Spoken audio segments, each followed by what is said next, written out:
Hello, नमस्कार, good morning. स्वागत है आप सभी का। आज इस लेक्चर के माध्यम से हम जितने भी कंपटीशन एग्जाम हैं उन सभी के लिए जनरल साइंस से संबंधित क्लासेस शुरू कर रहे हैं, जिसमें हम सबसे पहले जो हमारा पहला टॉपिक आता है वो सेल्स यानी कोशिका के विषय से संबंधित जो इम्पोर्टेंट क्वेश्चन है उनके साथ में जो थ्योरी है वो पूरी की पूरी हम क्वेश्चंस के माध्यम से करने वाले हैं। देखिए, एनसीईआरटी बायोलॉजी आपका मेन सोर्स होता है, चाहे वो किसी प्रकार का कोई भी एग्जाम उठा लो, राजस्थान पुलिस है या राजस्थान में होने वाले जितने भी कंपटीशन एग्जाम है, स्टेट लेवल पर या फिर हम नेशनल लेवल पर जितने भी होने वाले कंपटीशन एग्जाम है, रेलवे का है, एसएससी का है, सभी एग्जाम में आपका जो मेन सोर्स होता है वो एनसीईआरटी बायोलॉजी या एनसीईआरटी की साइंस होती है। इसके अंतर्गत हम बात करें तो आपके लगभग क्लास 12th तक के क्वेश्चन पूछे जाते हैं और मैं यहाँ पर क्लास 6 से 12th तक के सभी क्वेश्चन वो लेकर के आया हूँ, क्योंकि लेवल थोड़ा सा टफ हो गया है। इस कारण से क्वेश्चन है वो कठिनाई इस तरह वो ज्यादा बढ़ गया है, इस कारण क्वेश्चन आपके 12th क्लास तक के भी पूछ लिए जाते हैं। तो मैं आपको यहाँ पर बता देता हूँ कि एनसीईआरटी बेस्ड वो क्वेश्चन करवाने वाला हूँ।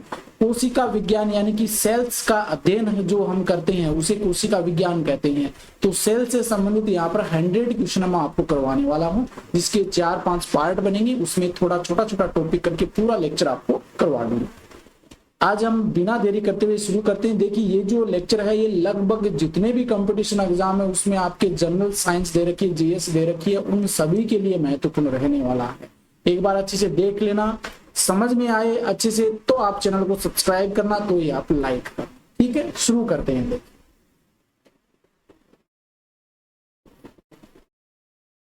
सबसे पहले हम क्वेश्चन नंबर फर्स्ट की बात करते हैं। पहला क्वेश्चन है, सजीव की संरचनात्मक एवं क्रियात्मक इकाई किसे कहते हैं? सजीव की संरचनात्मक एवं क्रियात्मक इकाई कहते हैं। ऑप्शन फर्स्ट है कोशिका, सेल्स। सेकंड है उत्तक यानी कि टिश्यू। थर्ड है अंग यानी ऑर्गन और फोर्थ अंग तंत्र यानी ऑर्गन सिस्टम। देखिए, इस क्वेश्चन का जो राइट आंसर हो जाएगा वो ऑप्शन फर्स्ट हो जाएगा। ये हम सभी जानते हैं, इजी सा क्वेश्चन है और इजी से लेकर के हम हार्ड वे की ओर चलेंगे, मतलब इजी क्वेश्चन करेंगे उसके बाद में हम टफ क्वेश्चन की ओर लेकर के चलेंगे। ये ठीक है।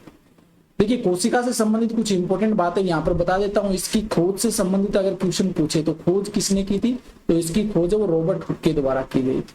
रॉबर्ट हुक के द्वारा की गई थी। रॉबर्ट हुक ने इसकी खोज कब की थी, तो 1665 ईस्वी में इनके द्वारा खोज की थी। रॉबर्ट हुक ने क्या किया था, कोरक कोशिका को माइक्रोस्कोप के नीचे देखा और माइक्रोस्कोप के नीचे देखने के बाद इन्हें मधुमक्खी के छत्ते के जैसे कोष्ठ होते ना, उसी प्रकार की संरचना इन्हें नजर आई और इन्होंने कोशिका की खोज की थी। क्वेश्चन ये बन जाता है कि इन्होंने मर्त कोशिका की खोज की थी। ये भी इंपॉर्टेंट, क्योंकि कोरक जो होता है ये मर्त होता है। मर्त कोशिका की खोज रॉबर्ट हुक के द्वारा की गई थी। सेल्यूली नाम दिया था इन्होंने। बाद में पता चला कि वास्तव में रॉबर्ट हुक ने कोशिका की खोज न करके इन्होंने सेल वॉल की खोज की थी, कोशिका भित्ति की खोज की थी। लेकिन वर्तमान तक हम बात करें तो कोशिका का खोजकर्ता इन्हें ही माना जाता है। दूसरा क्वेश्चन ये आता है कि जीवित कोशिका की खोज किसने की थी? जीवित कोशिका की खोज, तो ये हो जाएगा आपका एंटोनी वॉन ल्यूवेनहोर्फ। एंटोनी वॉन ल्यूवेनहोर्फ हो जाएगा। एक मिनट रुकिए, हाँ यहाँ पर ये जो है ये थोड़ा सा मैं इंटर कर लूं, क्वेश्चन आपको दीजिए। ठीक है, Antonie van Leeuwenhoek question number first हो गया। इसका आंसर ऑप्शन फर्स्ट हो जाएगा। सेकंड हम बात करते हैं क्वेश्चन नंबर सेकंड की। कोशिका के अध्ययन को क्या कहते हैं? कोशिका के अध्ययन को क्या कहा जाता है? कोशिका विज्ञान यानी कि सेल बायोलॉजी, उत्तक विज्ञान, हिस्टोलॉजी, कार्डियोलॉजी और एंजियोलॉजी। देखिए, कोशिका के अध्ययन को हम क्या कहते हैं? कोशिका विज्ञान कहते हैं। क्वेश्चन पूछ ले कि उत्तकों के अध्ययन को क्या कहते हैं, तो उत्तकों के अध्ययन को कहते हैं हिस्टोलॉजी। उत्तकों के अध्ययन को हिस्टोलॉजी या उत्तक विज्ञान कहा जाता है। उत्तक विज्ञान की जनक कौन हो जाएंगे, तो यहाँ पर बाइकट नामक एक वैज्ञानिक हैं जिनको उत्तक विज्ञान का जनक कहा जाए। कार्डियोलॉजी की हम बात करें तो हृदय का जो अध्ययन हम जिस शाखा में करते हैं विज्ञान की, उसे कार्डियोलॉजी कहते हैं। ठीक है, यहां तक आपकी ये चीजें क्लियर होनी चाहिए। आगे देखिए क्वेश्चन नंबर थर्ड। कोशिका विज्ञान का जनक किसे कहते हैं? कोशिका विज्ञान का जनक किसे कहा जाता है? तो एंटोनी वॉन ल्यूवेनहोर्फ को, रॉबर्ट हुक को, विलियम हार्वे को, रॉबर्ट ब्राउन को। देखिए, रॉबर्ट हुक हैं, इनको हम कोशिका विज्ञान का जनक कहते हैं। जीवित कोशिका की खोज एंटोनी वॉन ल्यूवेनहोर्फ ने की थी। और यहाँ पर हम विलियम हार्वे की बात करें तो इन्हें परिसंचरण तंत्र की खोज की थी। परिसंचरण तंत्र की खोज है तो विलियम हार्वे के द्वारा की थी। रॉबर्ट ब्राउन ने केंद्र की खोज की थी। ठीक है, ये आपको याद होना चाहिए। क्वेश्चन नंबर 4, कोशिका की खोज किसके द्वारा की गई थी? तो ये हम देख चुके हैं, रॉबर्ट हुक ने की थी 1665 ईस्वी के अंदर। ये इनकी तस्वीर भी देख सकते हैं। एंटोनी वॉन ल्यूवेनहॉक ने जीवित कोशिका की खोज की थी। इन्होंने क्या किया था, एक तो बैक्टीरिया लिया, एक प्रोटोजोआ लिया और एक स्पर्म, इनका अध्ययन किया था और इनका अध्ययन करके इन्होंने जीवित कोशिका की खोज की। क्वेश्चन नंबर 5, सेल एक लैटिन भाषा का शब्द है जिसका अर्थ क्या होता है? सेल एक लैटिन भाषा का शब्द है जिसका अर्थ क्या होगा? छोटा कमरा, मधुमक्खी का छत्ता, बड़ा कमरा या इनमें से कोई नहीं। अगर सेल की हम बात करें तो इसका अर्थ हो जाएगा छोटा कमरा होता है। ठीक है। क्वेश्चन नंबर 6, माइक्रोग्राफिया पुस्तक के लेखक कौन है? माइक्रोग्राफिया पुस्तक, देखिए रॉबर्ट हुक की हम यहाँ पर थोड़ी सी बात कर लेते हैं। रॉबर्ट हुक, इन्होंने कोशिका की खोज की थी। इन कोशिका की खोज जो की थी उसके बारे में इन्होंने किस बुक में बताया? उस बुक का नाम था माइक्रोग्राफिया। ये माइक्रोग्राफिया इन्हीं की एक बुक थी। तो माइक्रोग्राफिया पुस्तक के जो लेखक थे वो थे रॉबर्ट हुक हो जाएंगे। ठीक है। क्वेश्चन नंबर 7, जीवित कोशिका की खोज है किसके द्वारा की गई थी? तो जीवित कोशिका की खोज हम डिस्कस कर चुके हैं। एंटोनी वॉन ल्यूवेनहॉक ने जीवित कोशिका की खोज की थी। 8 नंबर का क्वेश्चन है, कोशिका सिद्धांत का प्रतिपादन किसके द्वारा किया गया था? तो कोशिका सिद्धांत का प्रतिपादन है ये किया गया था मैथियास स्लीडन और श्वान के द्वारा। मैथियास स्लीडन और श्वान ने कोशिका सिद्धांत का प्रतिपादन किया था। जर्मनिस्ट थे ये, मतलब एक तो बोटनिस्ट था और एक था आपका जूलॉजिस्ट, और एक जर्मनी का रहने वाला, दोनों ही जर्मनी के रहने वाले। ठीक है ना, याद रखे थे।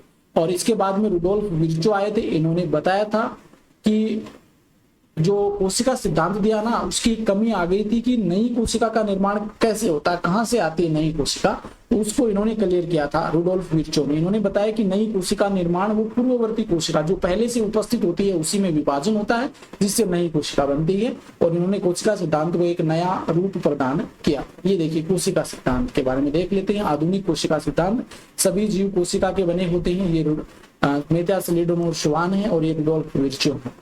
नई कोशिका का निर्माण पूर्व स्थित कोशिकाओं से विभाजन से होता है। तो ये बताया था रुडोल्फ विर्चो ने। और इन्होंने एक टर्म दी थी ओमनी सेलुला ई सेलुला। प्रत्येक कोशिका जीवद्रव्य और केंद्रक से बना होता है। एक कोशिका स्वतंत्र रूप से जीवित रह सकता है लेकिन कोशिकांग नहीं रह सकता है। और कुछ एक दो चीजें और है वो आपको बता देता हूं कि कोशिका है वो शरीर की संरचनात्मक एवं क्रियात्मक इकाई कहलाती है।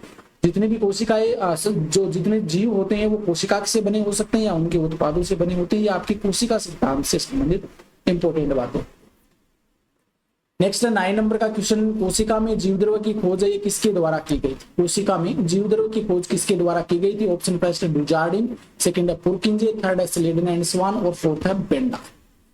तो जीवद्रव्य की खोज की हम बात करें तो ये डुजार्डिन के द्वारा की गई थी।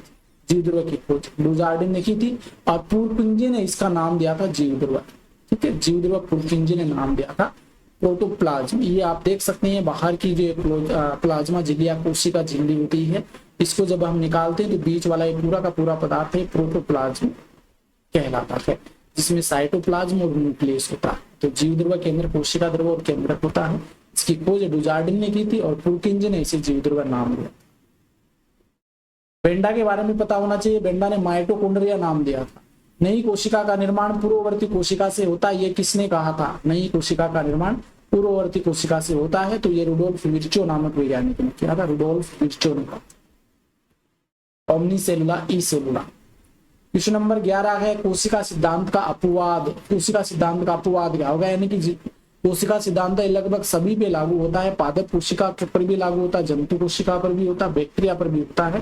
लेकिन जो वायरस होते हैं इन पे लागू नहीं होता, क्योंकि वायरस को हम ना ही तो मृत मान सकते हैं ना ही जीवित मान सकते हैं। जब ये होस्ट सेल के अंदर जाते हैं, जब होस्ट सेल में जाते हैं तब तो ये जीवित रहते हैं, और जब ये होस्ट सेल से बाहर आ जाते हैं तो ये मृत हो जाते हैं। और इसी कारण से इसे जीवित और मतलब लिविंग और नॉन लिविंग जो है, सजीव और निर्जीव, उनके बीच की योजक कड़ी माना जाता है वायरस को। ये कोशिका सिद्धांत का अपवाद।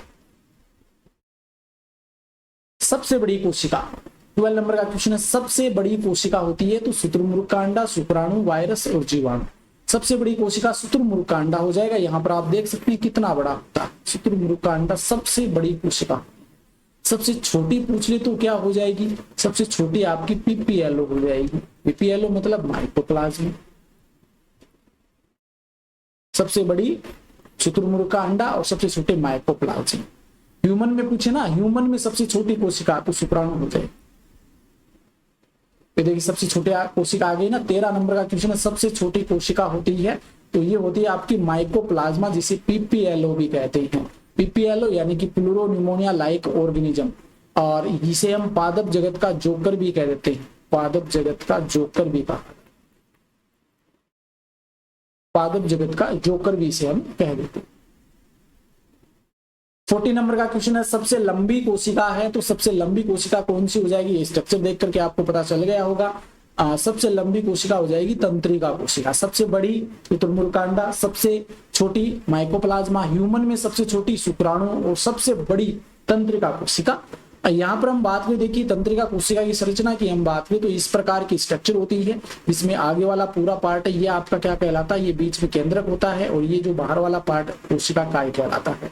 इससे कुछ दागिनुमा संरचनाएं निकली रहती है जिन्हें द्विमीका या डेंड्राइट्स कहते हैं। एक लंबा डेंड्राइट्स होता है जिसे तंत्रिकाक्ष कहा जाता है, एक जोन कहते हैं। एक जोन की हम बात करें आगे घुंडीनुमा संरचनाओं में बदल जाता है, जिसे तंत्रिका सिनेप्टिक नोड कह देते हैं, जिसमें आपका न्यूरोट्रांसमीटर है वो भरा रहता है। तो ये आपकी तंत्रिका की संरचना होती है। आज का देखिए हमारा अंतिम क्वेश्चन है। टोटल हम डेली 15 क्वेश्चन इस अंदर देखने वाले हैं। 15 क्वेश्चन। अमीबा किस प्रकार का जीव है, बहुकोशिकीय, एक कोशिकीय, यूकेरियोटिक जीव या बी एंड सी। तो अमीबा की हम बात करें तो अमीबा देखिए एक कोशिकीय जीव होता है और यूकेरियोटिक होता है। ऑप्शन डी आपका राइट हो जाएगा। अमीबा एक कोशिकीय जीव होता है, यूकेरियोटिक जीव होता है। इसे अमर भी कह सकते हैं। अमर क्यों कह सकते हैं, क्योंकि जब भी ये छोटे छोटे टुकड़ों में बांटते तो हर टुकड़ा एक नए जीव के रूप में कार्य करने लग जाता, कभी मरता नहीं है, ये हम मान सकते हैं। ठीक है। इसमें सूडोपोडिया पाए जाते हैं जिनके द्वारा फूड वगैरह प्राप्त करता है, या फिर कह सकते हैं चलने में भी सहायक होता है। इसमें फूड वैक्यूल्स पाए जाते हैं जिनमें भोजन का पाचन होता है। ठीक है, आज के लिए इतना ही। ये क्लास कैसी लगी है कमेंट करके जरूर बताना। हम डेली 50 क्वेश्चन आपको साइंस के यहाँ पर मिल जाएगा। आज के लिए इतना ही, धन्यवाद।